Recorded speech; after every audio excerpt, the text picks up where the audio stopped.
आपलं सगळ्यांचं स्वागत करत आहे शिवसेना भवनमध्ये. आपल्याला सर्वांनाच माहिती आहे की एक विषय गेले काही दिवस गाजत आहे, खास करून निवडणुकांचे रिझल्ट आल्यानंतर, निकाल आल्यानंतर हा विषय देशभरात गाजत आहे आणि काल परवापासून मला वाटतं जगभरात ह्याची चर्चा होत आहे.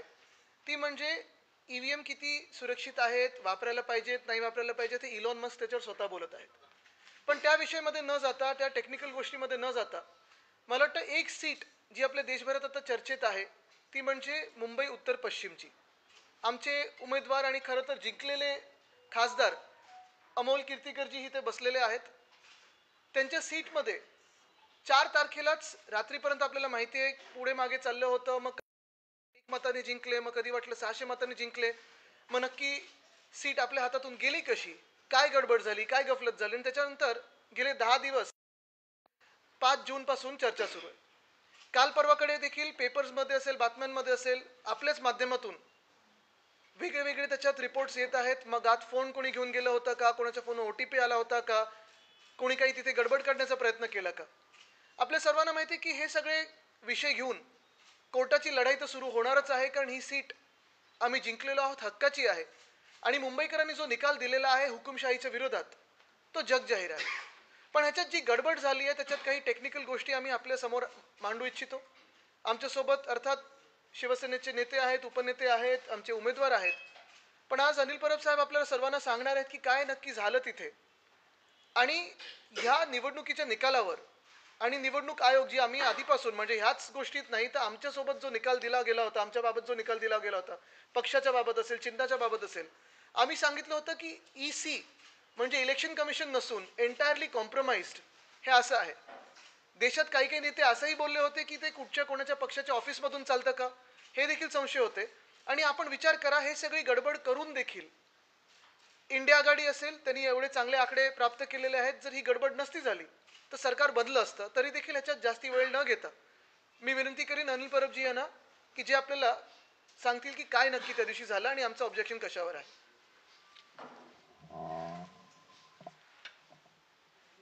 नमस्कार. आपण सगळ्यांना माहिती आहे की 4 जूनला जो निकाल लागला आणि त्यात शिवसेनेचे आमचे अधिकृत उमेदवार अमोल कीर्तीकर यांचा 48 मतांनी पराभव झाला. हा पराभव अतिशय संशयास्पद आहे, ज्याच्यावरती आम्ही कोर्टात तर जातोच आहोत. परंतु त्या अगोदर सगळ्या जनतेला कळावं की नेमकं काय झालं आणि आमचं म्हणणं काय, यासाठी आज आम्ही आपल्यासमोर आलेलो आहोत. निवडणुकीची एक प्रक्रिया असते आणि ह्या प्रक्रियेद्वारे निवडणूक होत असते. ह्या निवडणुकीच्या प्रक्रियेला पूर्णपणे हरताळ फासलेला आहे. निवडणुकीची प्रक्रिया ही डावलली गेली आहे. 19व्या फेरीनंतर, विशेषतः 19व्या फेरीनंतर ज्या वेळेला निकाल अगदी जवळजवळ येत होते, अशा वेळेला निवडणुकीच्या निकालामधली जी पारदर्शकता आहे ही पूर्णपणे बंद झाली. सर्वसाधारण आपल्याला माहिती आहे की कुठल्याही मतदानाचा एखादा राऊंड पूर्ण झाला, एक फेरी पूर्ण झाली की अनाउन्समेंट देता प्रत्येक उमेदवाराला मिळाले हे ते सांगत असतात आणि मग दुसरा राऊंड सुरू होतो. 19व्या फेरीपर्यंत हे राऊंड किंवा ह्या सर्व लोकांसाठी सांगितल्या जायच्या. साधारण आपल्याला माहिती आहे की निवडणुकीची जी प्रक्रिया चालते याच्यामध्ये एका विधानसभेला 14 टेबल्स असतात आणि 14 टेबल्स नंतर एक AROचं टेबल असतं, असिस्टंट रिटर्निंग ऑफिसरचं. 6 मतदारसंघ असतील तर 6 गुणिले 14 आणि ती 6 माणसं. प्रत्येक वेळेला मी बघितलेलं आहे, मी निवडणुकीच्या या कामामध्ये बरेच वर्ष काम करतोय आणि AROचं टेबल असतं, तिकडे एक पक्षाचा प्रतिनिधी असतो AROच्या टेबलवरती. कारण ही 14 टेबलवरची मतं ज्या वेळेला AROच्या टेबल्सला जातात त्यावेळेला ती सगळ्या लोकप्रतिनिधींचे जे प्रतिनिधी असतात उमेदवाराचे, त्यांच्यासमोर ती टॅली केली जाते आणि मग ती AROकडे जाते. ह्या वेळेला एक वेगळीच पद्धत केली होती की AROच्या टेबलमध्ये आणि आमच्या प्रतिनिधीमध्ये एवढं अंतर ठेवलं होतं की ARO कुठला हिशोब पाठवतोय वरती हे शेवटपर्यंत कोणालाच कळू शकलं नाही.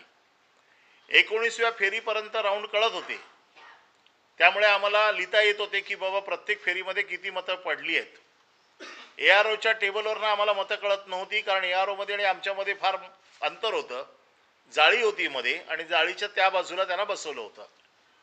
तिसरा विषय असा आहे की जो सगळ्यात महत्त्वाचा आहे की आपल्याला माहिती आहे की मतदान ज्या दिवशी होतं त्या दिवशी मतदान संपल्यावरती 17C असा एक फॉर्म असतो, ज्या फॉर्ममध्ये हे लिहिलेलं असतं की ही जी मतपेटी आहे ह्या मतपेटीमध्ये किती मतदान झालेलं आहे, आणि मग त्याच्यावरती सगळ्या मतदान प्रतिनिधींची सही घेतली जाते आणि मग तो जो केंद्राध्यक्ष असतो तो सही करून आम्हाला फॉर्म देतो.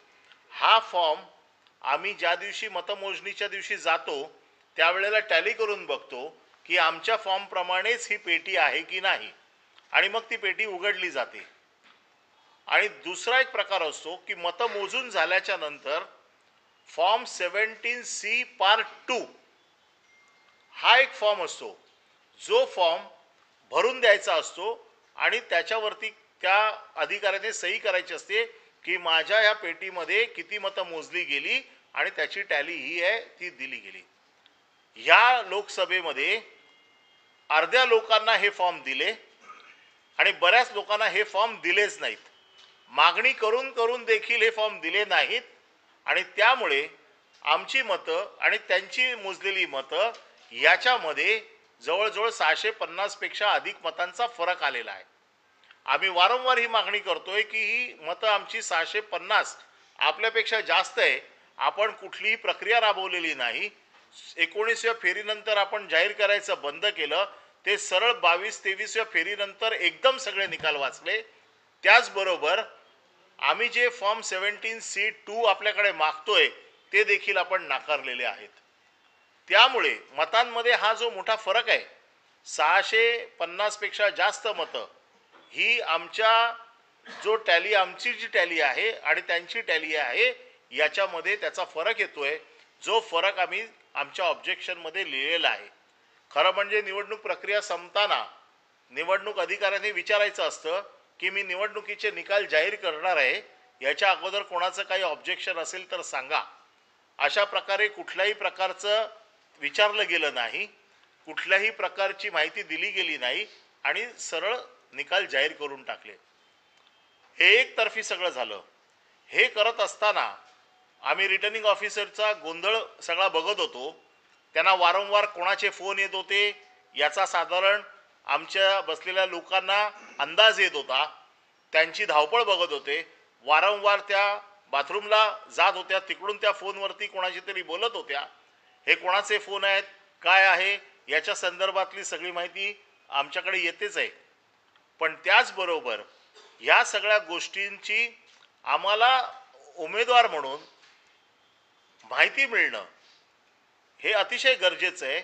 याच्यात जर पारदर्शकता आहे तर ती CCTV फुटेज ज्याच्यामध्ये पूर्ण दिवसाचा प्रोसेस रेकॉर्ड झालेला आहे, याची आमच्या प्रतिनिधीने ज्या वेळेला मागणी केली त्यावेळेला आम्हाला सांगण्यात आलं की 2 दिवसांनी आम्ही तुम्हाला देऊ, 3 दिवसांनी देऊ. डेप्युटी कलेक्टरने स्वतः आमच्या प्रतिनिधीला फोन करून सांगितलं की तुम्ही उद्या या, आम्ही तुम्हाला हे देऊ. हे सगळं झाल्याच्या नंतर शेवटी त्यांनी आम्हाला CCTV फुटेज देखील नाकारलेलं आहे. CCTV फुटेज नाकारताना त्यांनी कारण दिलं आहे की निवडणूक प्रक्रिया संपलेली आहे, आम्ही सील केलेली आहे, आता कोर्टाच्या आदेशाशिवाय आम्ही देऊ शकत नाही. जर पारदर्शकता आहे तर CCTV फुटेज द्यायला काही हरकत नाही.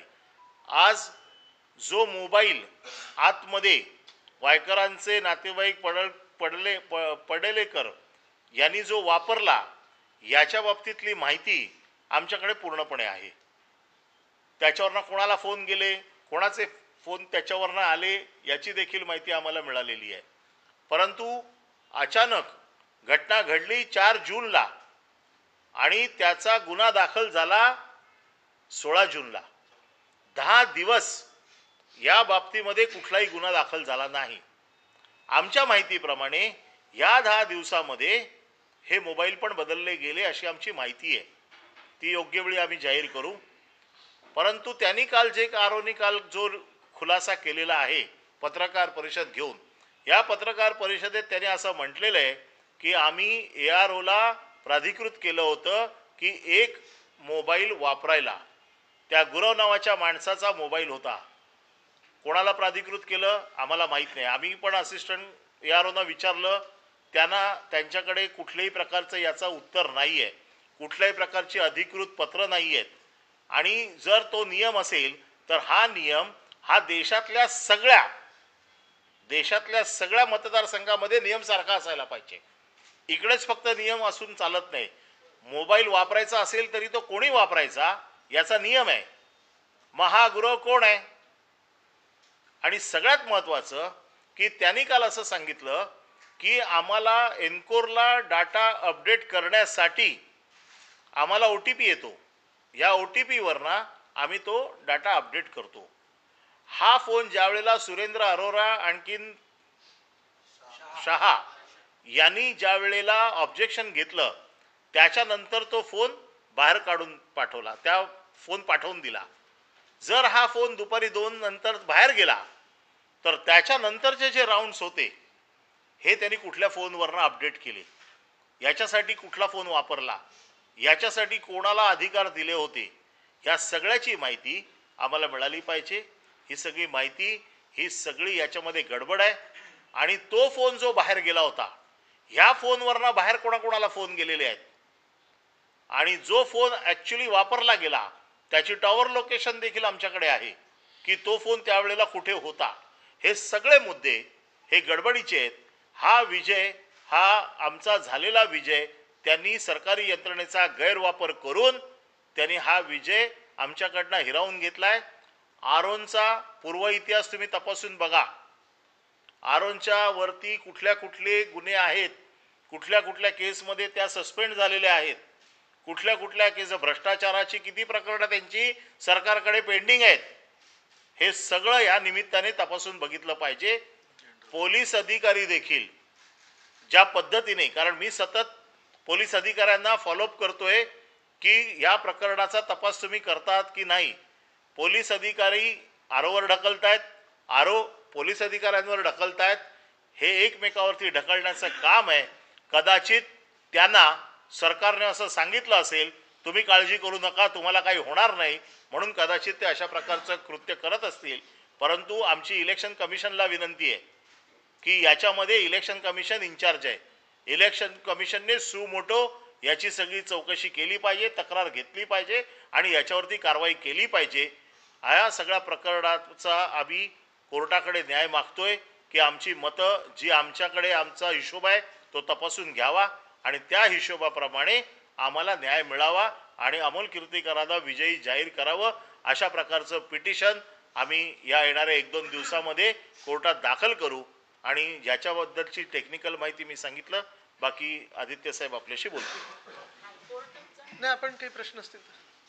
या संदर्भात काल त्यांनी म्हटलेलं आहे की जी तुम्ही ऑब्जेक्शन घेतलेलं आहे ते निवडणूक निकाल जाहीर केल्यानंतर म्हणजे 8 वर्ष 4 महिन्यांनी घेतलं, असं काय झालेलं आहे का? त्याच्या अगोदर तुम्ही ऑब्जेक्शन घेतलं? आम्ही ज्या वेळेला त्यांनी निकालाची सिस्टीम अशी असते, ज्या वेळेला निकाल जाहीर करायचा असतो त्या अगोदर आरो नेहमी विचारतात की मी निकाल जाहीर करणार आहे, कोणाला काही ऑब्जेक्शन असेल तर घ्यावं. त्यांनी कुठल्याही प्रकारचं, म्हणूनच आम्हाला CCTV फुटेज हवं आहे, त्यांनी कुठल्याही प्रकारची अशी घोषणा केली नाही. आणि त्यांनी जेव्हा निकाल जाहीर करायला घेतला तेव्हा आम्ही ताबडतोब ऑब्जेक्शन घेतलं की आम्हाला ह्याच्यावरती ऑब्जेक्शन आहे. त्यांनी सांगितलं मी स्पीकिंग ऑर्डर देते, तुमचं ऑब्जेक्शन घेणार नाही कारण आता वेळ निघून गेलेली आहे. तुम्ही आता 650 मतांचा फरक सांगितलेला आहे. 19व्या फेरीपर्यंत तुम्ही म्हणताय की पारदर्शकता होती, तर नंतरच्या 650 जी मतं आहेत ते कोणत्या फेरीमध्ये प्रामुख्यानं फरक दिसणार? ही सांगतो का 619व्या फेरीनंतर त्यांनी कुठल्याही प्रकारची अनाउन्समेंटच केलेली नाहीये किंवा AROच्या टेबलवरना जो हिशोब मिळतो तो देखील आम्हाला मिळालेला नाहीये. तो जर टेबल मॅच झालं तर आम्हाला ऑब्जेक्शन घेण्याचा काही प्रश्नच नाहीये. पण हे कुठल्याही प्रकारचे AROच्या टेबलवर जिथे 15वा प्रतिनिधी असतो, या 15व्या प्रतिनिधीचं हे काम असतं की ARO म्हणजे सरकारचा जो माणूस जो 14 टेबलचा हिशोब करतो त्याच्याबरोबर बसून ती मतं मॅच करून घेणं आणि मग ती मतं आरोकडे पाठवणं. 650 वोटची जी म्हणजे डिफरन्स येतो तो म्हणजे तुमच्याकडे जे वोट ते जास्त काउंटेड आहेत असं? हो, आमच्याकडे जी मतं जी मोजली गेलेली आहेत ती 650 जास्त मतं आहेत त्याच्यापेक्षा. नाही पण ती कोणत्या फेरीमध्ये 650 अधिक आहे? आता ही 650 ही कुठल्या फेरीमध्ये कळणार नाही ना, ही ओव्हरऑल 19वा फेरी ते 23-24वी फेरी ह्याच्या मधला हा हिशोबाचा डिफरन्स आहे. नाही, 19व्या फेरीत तुम्ही म्हणताय ना की आम्हाला लवकरात लवकर निर्णय द्यावा, कारण का येणाऱ्या काळात विधानसभा आहे, काही टाइम पिरियड आपण ठेवलंय का? आम्ही कोर्टात टाइम पिरियड मागणार आहे, कारण ह्याची कोर्टाच्या देखरेखीसमोर जर ह्याच्या बाबतीतले निकाल झाले, याच्यात काही ट्रायल चालायची गरज नाही. फेरमोजणी जरी झाली, कोर्टाने दिली आणि आमचे जे मुद्दे आहेत ते कोर्टाने ऐकून त्याच्यावर निर्णय दिला तर आम्हाला निर्णय लवकर अपेक्षित आहे. 19व्या फेरीपर्यंत जर पारदर्शकता होती, त्यानंतर जर त्याने अनाउन्समेंट करणं बंद केलं गेलं होतं, तर 19व्या पासून 24व्या फेरीपर्यंत त्यांना मतमोजणी करण्यासाठी तुमच्या प्रतिनिधींनी अलाव कसं केलं? त्याचवेळी आम्ही सतत याच्या बाबतीत सांगत होतो, परंतु रेटून नेण्याचं काम हे आरोने केलेलं आहे. ज्या वेळेला आमचे प्रतिनिधी तिकडे ऑब्जेक्शन घेत होते त्यावेळेला ते सांगत होते की आता आमचं अजून टॅली झालेली नाही आहे, आता आमच्याकडे टॅली येते, आम्ही पुढच्या राऊंडला करू आणि प्रत्येक वेळेला हे पुढे जेव्हा सरकारी यंत्रणा त्यांच्या बरोबर आहे, मग हेच तर ऑब्जेक्शन आम्ही लिहून दिलंय त्यांना, आम्ही लेखी ऑब्जेक्शन दिलंय ना त्यांना. सीसीटीव्हीची मागणी तुम्ही ते प्रामुख्याने त्या ठिकाणी केली, पण ती मिळत नाहीये, दबावात आहे असं वाटतं तुम्हाला? 100% दबावात आहे. सरकारी यंत्रणेचा गैरवापर पूर्णपणे केला जातोय, अन्यथा सीसीटीव्ही फुटेज द्यायला काहीच हरकत नाही. माझ्या निवडणुकीच्या नियमामध्ये असं आहे की मी जर दररोजच्या कार्यक्रमाचे जरी पैसे भरले तर मला दररोजच्या प्रचाराच्या सीसीटीव्हीचं फुटेज किंवा त्या कॅमेराचं जे शूटिंग होतं त्याचा देण्याचा आणि मला घेण्याचा अधिकार आहे कायदेशीर. त्यामुळे तो अधिकार आमचा कायदेशीर आहे. कुणाचा दबाव आहे का? इलेक्शन पिटिशन फाईल केलेलं आहे का? आणि कुठल्या ग्राउंडवरती मिसकॉन्डक्ट आहे, ईव्हीएम हॅकिंगचा ग्राउंड आहे? आम्ही पीपल रिप्रेझेंटेशन ॲक्ट 51च्या अंडर हे इलेक्शन पिटिशन दाखल करत आहोत. त्याच्यामध्ये सरकारी यंत्रणेचा दुरुपयोग, करप्ट प्रॅक्टिसेस या सगळ्याचा जेवढे नियमामध्ये बसतंय ह्या सगळ्याचा उपयोग करून आम्ही हे पिटिशन दाखल करतोय. पहिल्यांदा असं कळलं होतं की कीर्तीकरांना विजयी घोषित करण्यात आलं सुरुवातीला, म्हणजे जे पत्रकार तिथे होते त्यांच्याकडनं जी माहिती मिळत होती त्यानुसार. नंतर वायकरांनी आक्षेप घेतला, पुन्हा रिकाउंटिंग झालं आणि त्यानंतर त्यांना विजयी घोषित करण्यात आलं. असा काही प्रकार घडलेला आहे का? नाही, यामध्ये 19व्या फेरीनंतरच गडबड सुरू झालेली आहे. ईव्हीएमचा निकाल लागला, शेवटी त्याच्यामध्ये एक मताने अमोल कीर्तीकरांना विजयी केलं आणि पोस्टल बॅलेट्स हे सुरुवातीला मोजले जातात आणि सुरुवातीलाच अनाऊन्स केले जातात. याची अनाऊन्समेंट सुरुवातीला केली नाही, याची अनाऊन्समेंट शेवटच्या 26व्या राऊंडला केली, जी सुरुवातीच्याच राऊंडला करायला पाहिजे होती. मोजल्या ताबडतोब पोस्टल बॅलेट मोजायला पाहिजे होतं. मुळात एकच आहे. नाही, आता एकच महत्त्वाचा विषय आहे की आता आपल्याला जे अनिल परब साहेबांनी सांगितलं, साधारणपणे ज्या गोष्टी आपल्या समोर आणल्या, पूर्ण जी क्रोनॉलॉजी होती, काय काय होतं हे सांगितल्यानंतर आपल्या लक्षात सगळ्यांचं आलं असेल की इथे प्रोसेस जी होती कुठे ना कुठेतरी फ्रॉड झालेला आहे, जो आम्ही सगळ्यांच्या लक्षात आणून देऊ इच्छितो. आता ज्या बारकाईच्या गोष्टी आहेत सगळे काही आज आम्ही ओपन करू शकत नाही, कारण ते कोर्टासमोर पण येतील, इलेक्शन कमिशन समोर येतील, त्याच्यात आपल्याला कळतील. पण हे सगळं होत असताना आपल्यासमोर हेच आणायचं आहे की ही जी निवडणूक झाली आणि खास करून ह्या सीटची झाली, ही फ्री अँड फेअर होती का? मतमोजणीची जी प्रक्रिया होती ती फ्री अँड फेअर होती का? जी आपल्याला अपेक्षित आहे की देशात पारदर्शकपणे निवडणुका झाल्या पाहिजेत, मतमोजणी आहे पारदर्शकपणे झाली पाहिजे, लोकशाहीचा सण आपण याला मोजतो, हा सण तसा साजरा गेला का? आणि जे लोक जबाबदार असतात, जिम्मेदारी ज्यांच्यावर असते की ही प्रक्रिया पूर्णपणे पार पडल्यानंतर जे काही ऑब्जेक्शन सजेशन असतात ते ऐकून घेतल्यानंतर सगळ्यांना संतुष्ट करणं की ही निवडणूक फ्री अँड फेअर होती, प्रोसेस चांगली होती, नीट होती, हे त्यांच्याकडून झालंय का? ते न होता काल परवाकडे आपण बघतोय प्रेस नोट आता यायला सुरू झालेले आहेत, त्याच्यात पण काही काही गफलती आहेत, त्या देखील आम्ही तुमच्यासमोर उघड करणार आहोत. आजची ही प्रेस कॉन्फरन्स ही पहिली प्रेस कॉन्फरन्स होती, कारण इथपासून ही लढाई सुरू होत आहे. आज जी जगभरात आणि देशभरात चर्चा सुरू आहे, मला वाटतं आमच्यासारखे अनेक अशा वेगळ्या वेगळ्या सीट्स असतील देशभरात जिथे ही चर्चा होऊ शकते. पण हा जो भाजपाने विजय क्लेम केलेला आहे तो देखील 303 वरनं 240 वर आलेला आहे. काल पण मी सांगितलं की ही यंत्रणा जर त्यांच्या हातात नसते आणि खरोखर फ्री अँड फेअर इलेक्शन झाले असते तर 240 काय 40 देखील जागा भाजपाच्या या देशात आल्या नसत्या. आज आपण पाहतोय वातावरण सगळीकडे हेच आहे. रोष आहे लोकांचा. आणि आज पण आपण पाहतोय की हे सगळं सोडून परत विषय भलतीकडे नेला जातोय भाजपकडून. मग हे ते ह्यामुळे मतं मिळेल, त्यामुळे मतं मिळाली. मी एवढंच सांगेन की भाजपला ज्या काही सीट मिळालेल्या आहेत, मतं मिळालेली आहेत, ती ह्या यंत्रणेचा गैरवापर करून मिळालेल्या आहेत. आज ह्या प्रेस कॉन्फरन्समधून निवडणूक आयोगाने योग्य ती जी काही सूचना आहे ती घ्यावी, पुढची कारवाई करावी. अन्यथा आम्ही सगळे आहोतच आणि आम्ही जी काही लिगल कारवाई आहे त्याच्यावर पूर्णपणे पाठपुरावा करून हा विजय जिंकणार, म्हणजे हा विजय आम्ही हातात घेणार म्हणजे घेणार हे आपल्याला सांगतो. धन्यवाद.